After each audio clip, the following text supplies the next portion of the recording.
A Plaguelands Media production. Hey everyone, this is Hugh from Plaguelands Media bringing you another book review today. So, cheers.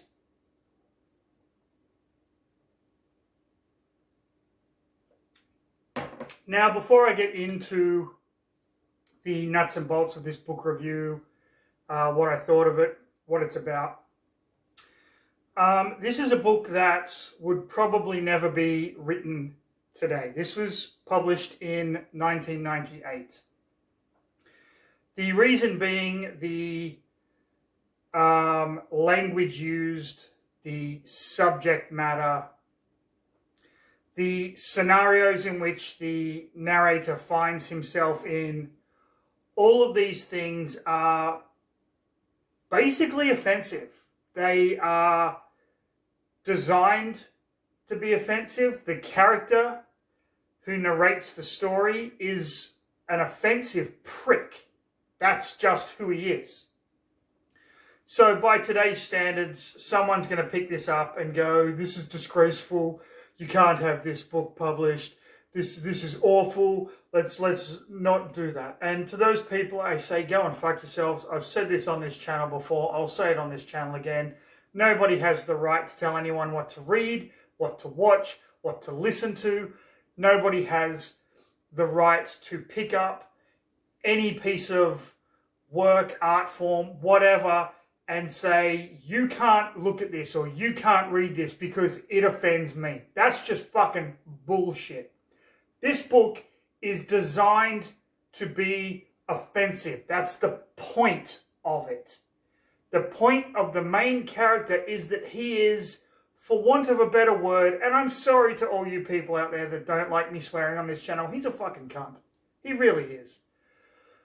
But in that, we get what I believe is one of the best character studies I have ever read, coming not just through the main character himself, although you do get a lot of his personality coming out in what he says and what he does and how he interacts with people and the way he perceives his home life. Because a lot of this is, you are getting almost an unreliable narrator feel. And the only reason I say that is because some of the book is narrated by his tapeworm, which I wish I was kidding, but I'm not. And that's where this book starts to border on experimental fiction in the way that it is written. Now, what the fuck am I talking about? I'm talking about Filth by Irvine Welsh, the author of Trainspotting. Many of you have probably not read the book, but you have probably seen the film. There was also a film made based on this movie in 2013. The main character being played by James McAvoy. I have yet to see it. Jesus Christ. I have yet to see it. And I didn't want to watch it before I read Filth. I was about a quarter of the way through the book when I realized, isn't there a movie based on this? I vaguely remember a trailer back in the day. But I will go and watch the film now. But this is a book that I couldn't put down. I actually read probably a quarter of it, the final quarter of this last night. I didn't want to go to bed until I'd finished it, just so I could make this review today.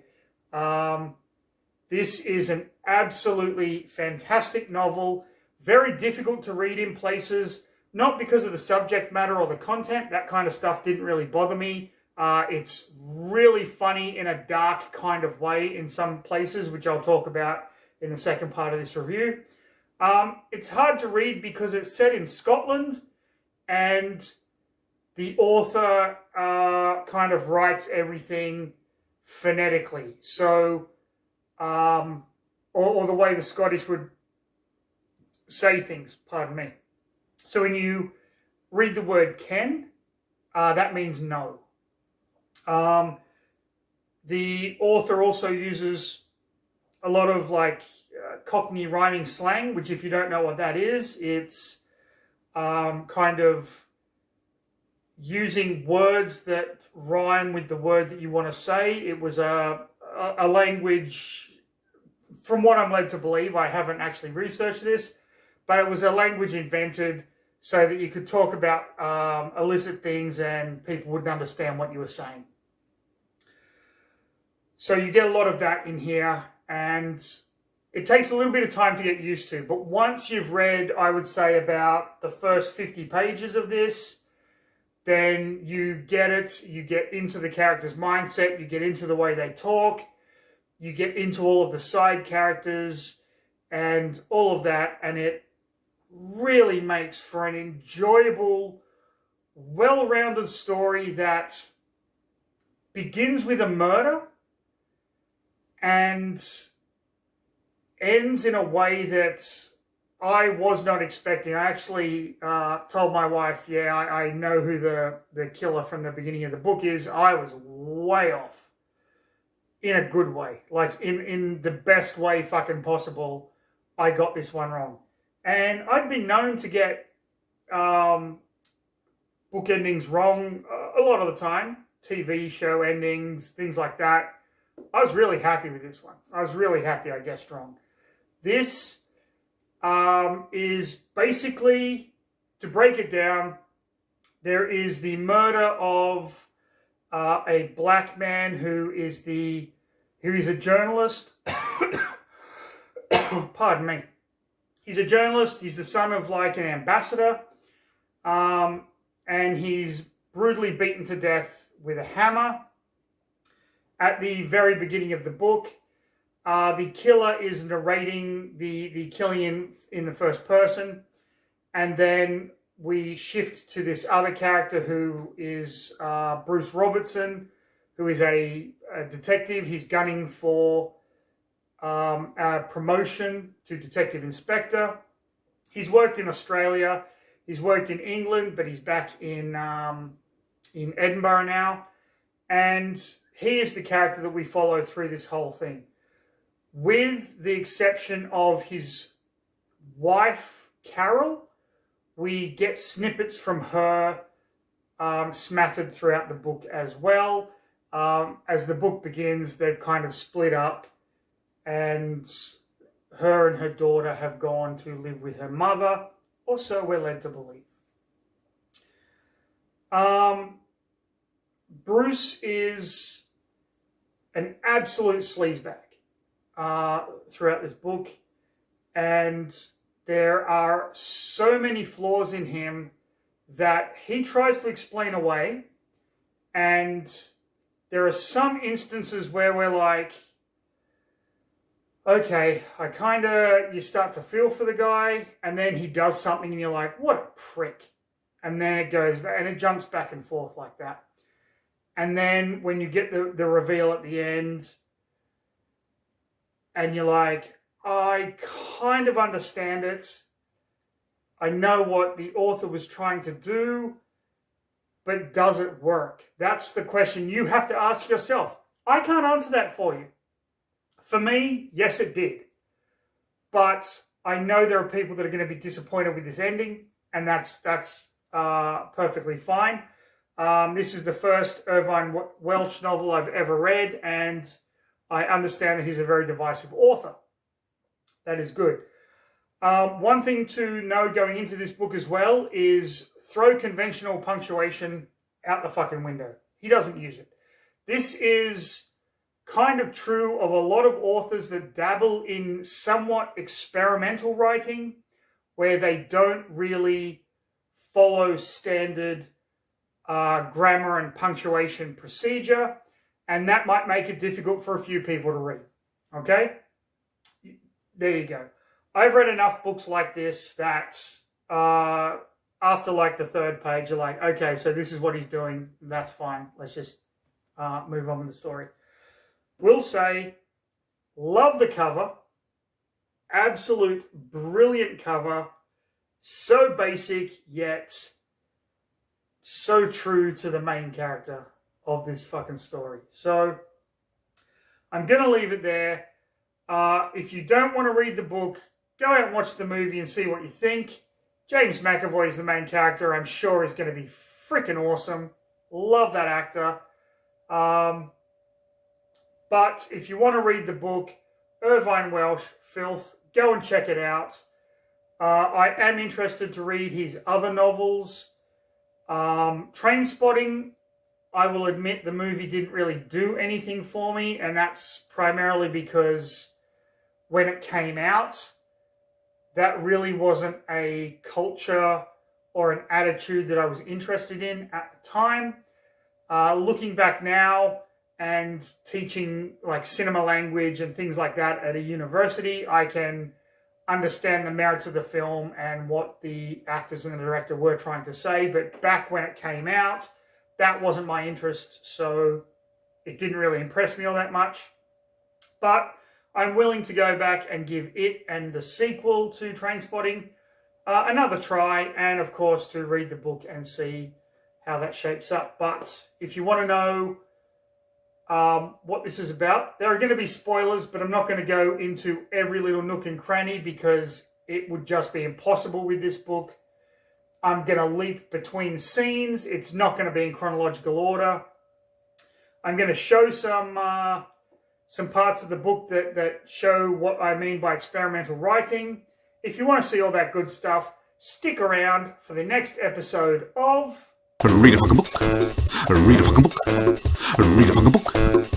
People. Okay.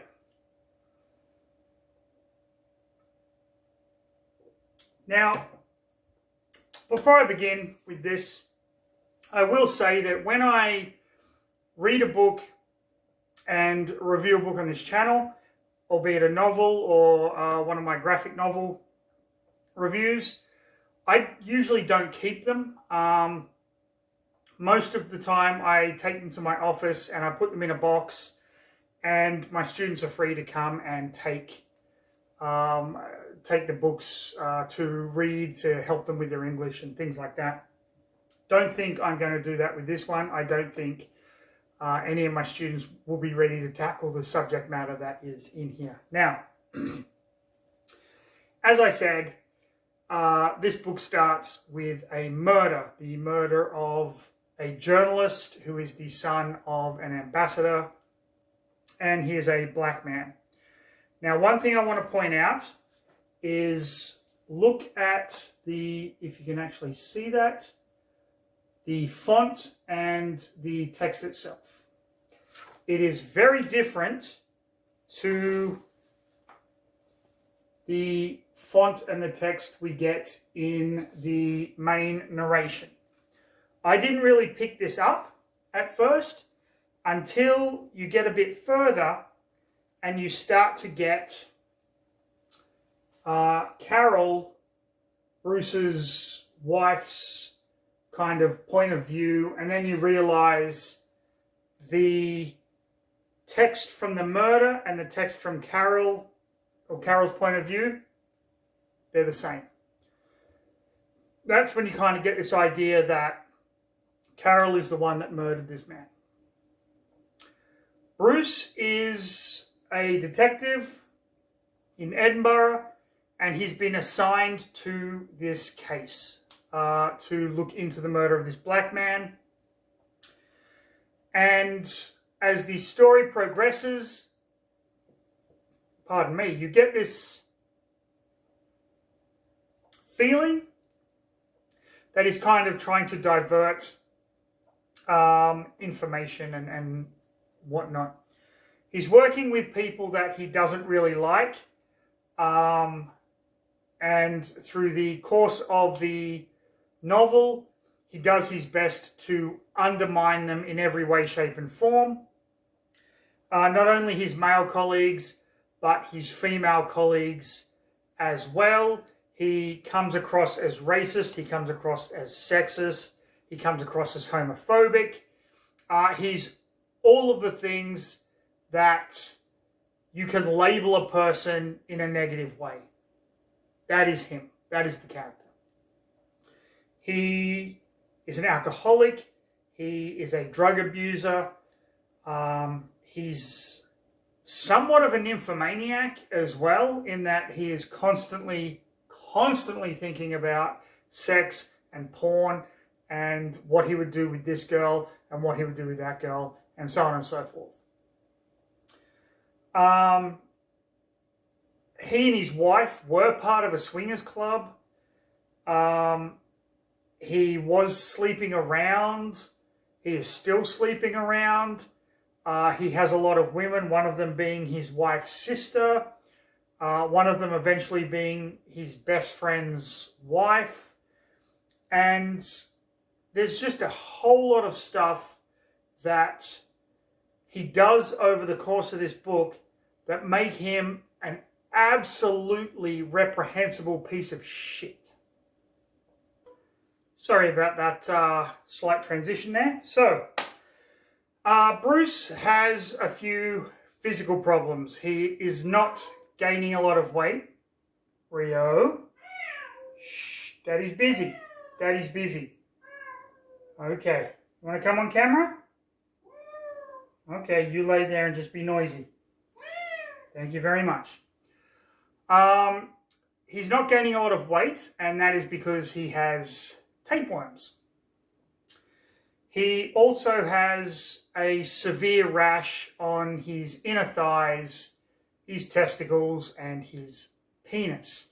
A rash that is causing the skin to flake off, which his doctor believes is stress-related eczema. He's convinced that it's not an STD or anything like that. So Bruce has planned to go on a short vacation to Amsterdam with his best friend, this guy named Bladesy, or Charles Blades, I believe his name is, but everyone just calls him Bladesy. But with the importance of this case and the fact that this journalist who has been murdered was the son of an ambassador, the boss, Tolls, has said that all leave has been suspended, which absolutely pisses Bruce off because his trip to Amsterdam is the thing that he's been looking forward to. For anyone that has ever been to Amsterdam, basically for the sex and drugs. So it's around Christmas time. Bruce is investigating with the other people, but he's really not doing anything. He's just clocking in overtime and just getting pissed off with the other cops, especially this one female police officer called Amanda Drummond, who keeps calling him up for his sexist and racist comments and forcing him to go to these seminars on race relations and things like that, which he and the other police officers believe could be better spent out there trying to solve this crime. While he's out one day, he sees a man have a heart attack and he tries to resuscitate him, but ultimately fails. And he notices that the man is there with his wife and young child, and he couldn't do anything to save this guy. And this kind of weighs on him a little bit, but he ultimately uses it to get his leave to go to Amsterdam. At the same time, he's a bit worried about this promotion that's coming up because he's gunning for it and other people have put in.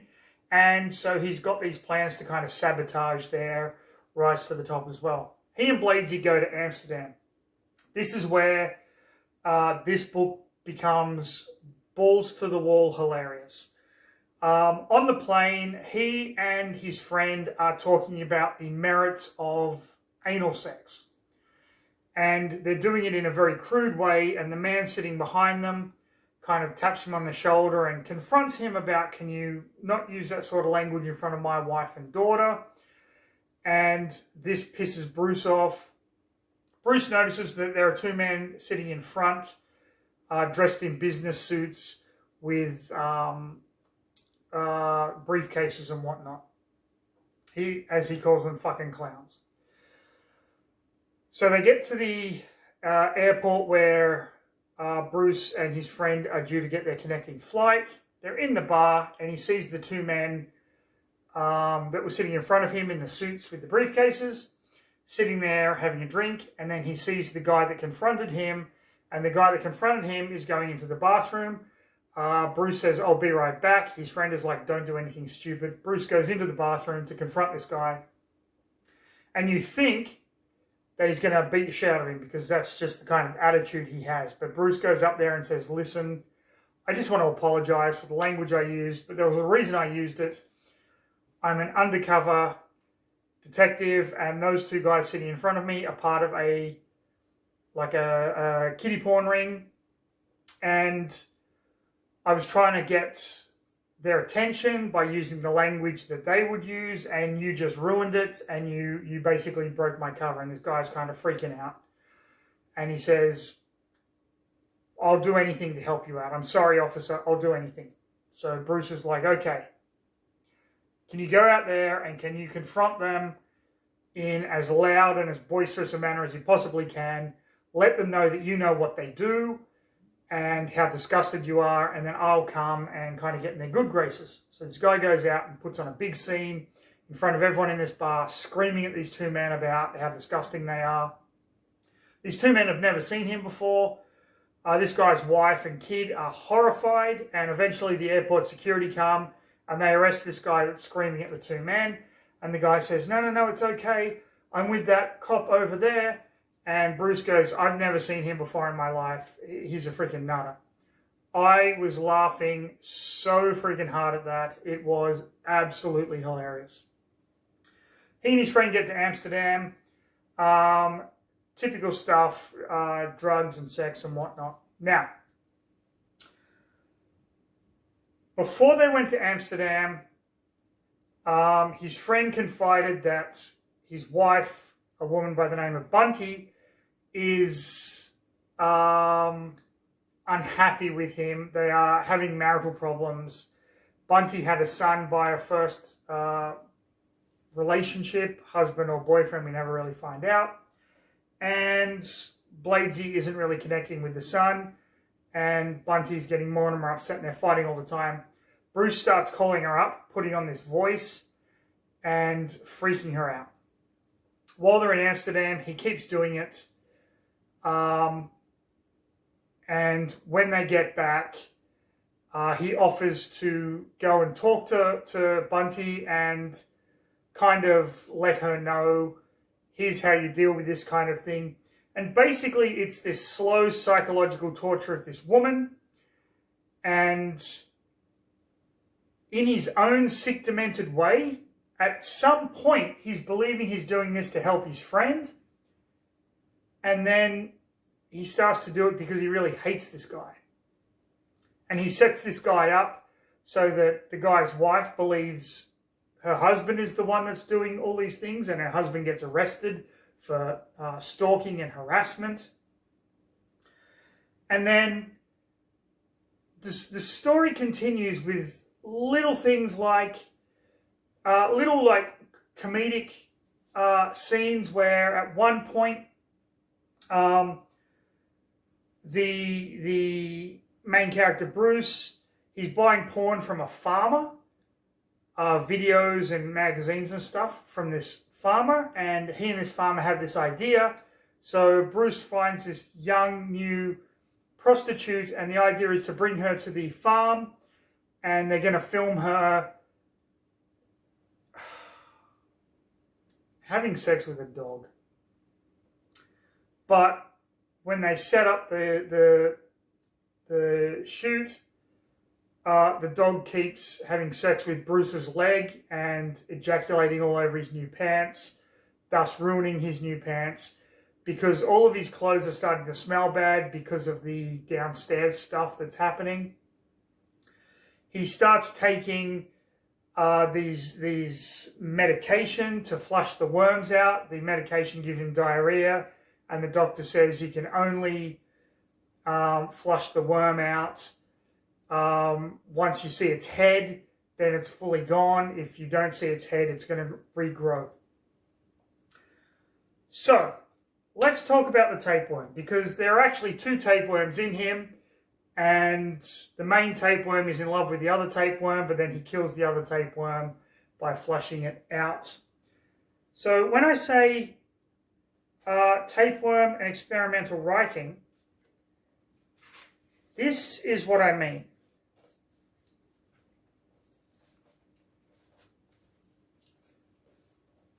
You get the story, and then it's overlapped by the narration of the tapeworm. And at the beginning, the tapeworm's just telling him to eat, but then it slowly becomes more philosophical as the story goes on. And after it has created a completely symbiotic relationship with its host, Bruce, we learn Bruce's backstory at the very end of the novel itself. Now, Bruce and the crew that are trying to solve this murder decide to look at these kind of drug dealer guys that are well known to the police, and they kind of set up this surveillance operation, only they really don't. They lean on one of their informants, this guy named Oki. They catch him sleeping with an underage girl. Bruce blackmails the underage girl into performing fellatio on him, and then discovers that she is the daughter of one of the judges that the cops hate because the judge is very lenient on crime. So he's got that kind of hanging over her head and over the judge's head. We have multiple women that come in and out of Bruce's life. We have his sister-in-law. We have Bunty, who he ends up sleeping with. And there are a couple of others, his wife Carol and a few others, and some prostitutes and whatnot. We have his next-door neighbour, who's a washed-up football player. So we have that kind of story going on. One of the women is into choking during sex, so there's that he has to deal with, and he's got to kind of cover up the bruises after she puts the belt around his neck and all that kind of stuff. And this goes on and on and on and on and on, and it's all interwoven. Now,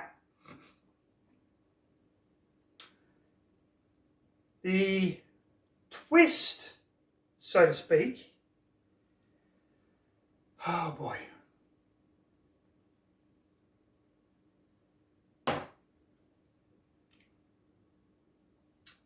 The twist is that his wife, Carol, found out that he has been sleeping with multiple women. And to get what would be considered revenge, she sleeps with a black man. And then she tells Bruce that she's in love with this guy, and she takes his daughter Stacy, and they leave. Bruce, despondent, doesn't really know what to do, so continues making dinner for the family, but to keep Carol there, starts dressing up like her. And ultimately, he goes to bars as Carol and creates this fantasy in his head that Carol is going to come back to him, that Carol is the only one that he needs. And he is the one that killed the black man at the start of the novel, the journalist. The people that were under surveillance, these drug dealers, they were involved in it. They had actually beaten him up. A couple of people had recognized this strange-looking woman at the bar. They had beaten up this guy, and Bruce, dressed as Carol, had come along and finished him off with a hammer that Bruce/Carol carried around in his/her purse for protection on the street. There's other stuff in there. There's like him sabotaging all of the people that are going for a promotion, getting the force to believe that one of them is gay, and all of this kind of stuff that just goes off the rails. At the end of the novel, he's walking around dressed as Carol. The guys that are the drug dealers pick him up, drag him into a car, and drive him to this abandoned place where they are going to basically molest and murder him.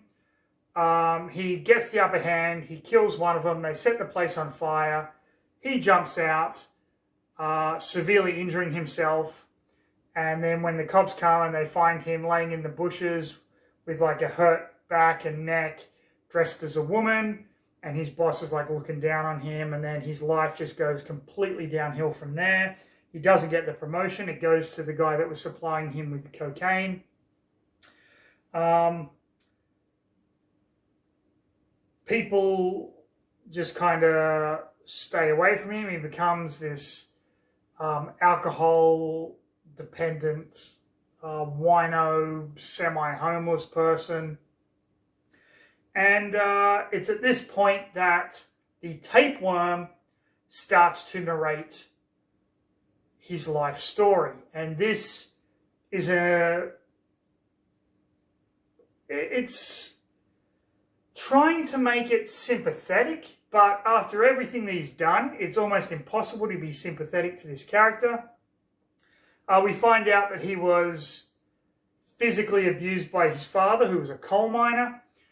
His father would constantly come home and force him to eat coal. And he worked in the mines for a little bit, but then there was union trouble and the coal miners went on strike, and he realized that the police had power, so he then went and joined the police force. And we also find out that after the union kind of strike, his father sent him and his younger brother, whom everyone kind of doted on, to go and steal some coal. And he was kind of an outcast, and his younger brother was the one that everyone loved. And then they try to race up the top of this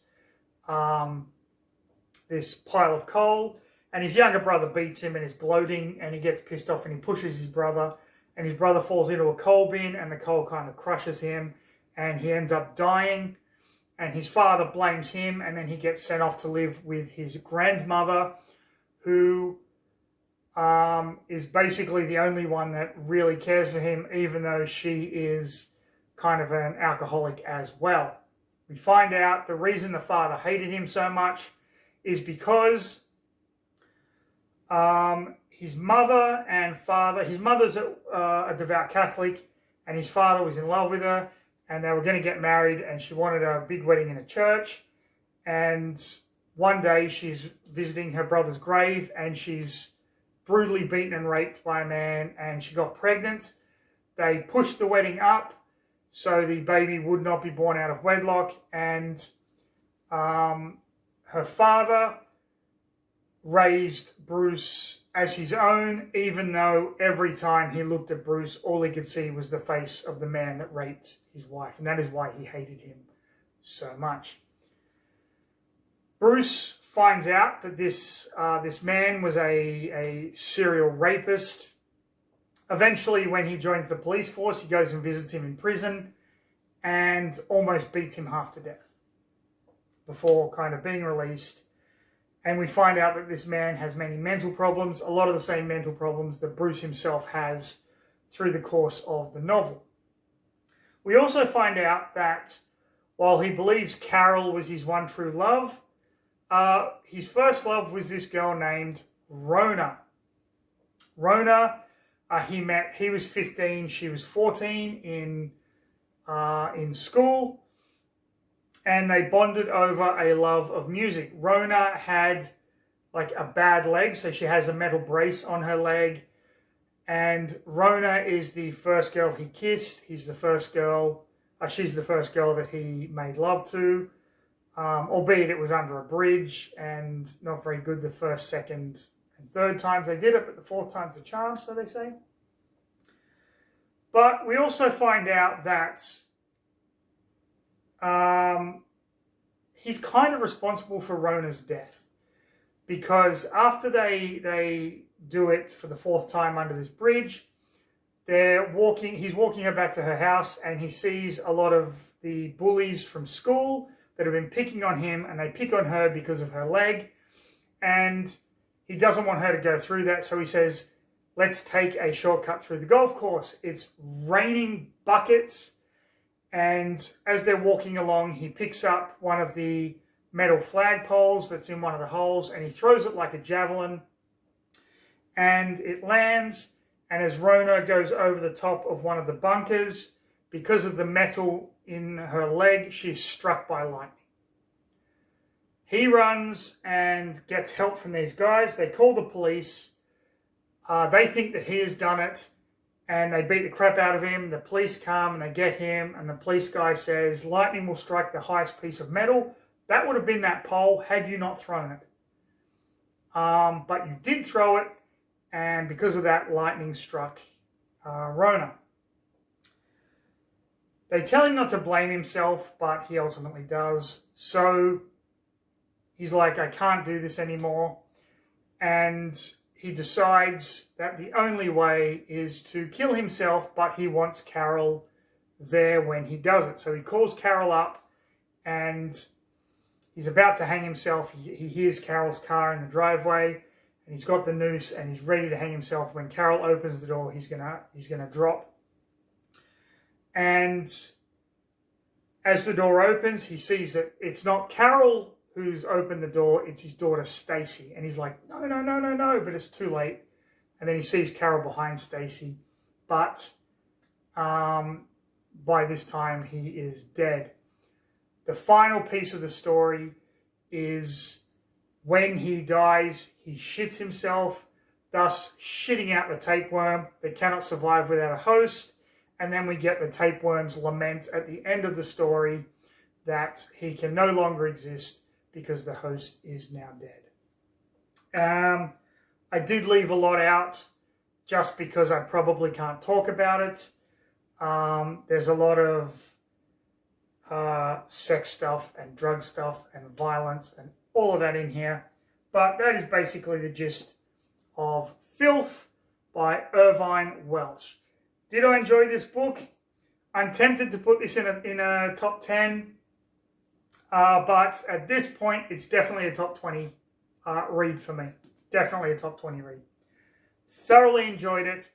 We'll look into Irvine Welsh's other books because this was just fucking magnificent. It was such a dark and disturbing and hilarious and just fucking weird read.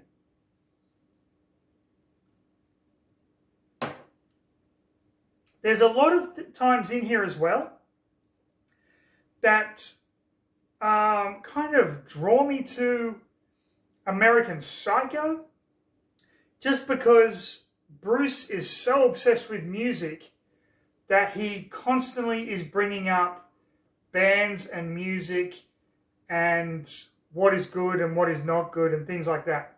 Doesn't go into as much detail as Patrick Bateman does in American Psycho, but I still kind of drew that parallel there, at least for me anyway. So, Filth, please go and read it, or if not, go and see the movie. Go and watch the movie. It's just a messed up story about messed up people doing messed up things. And sometimes that's just what you want.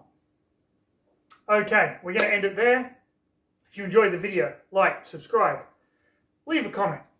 Go and check out our latest Plaguelands Media videos, the Addison Ketch teaser, and the Kickstarter kind of background stuff.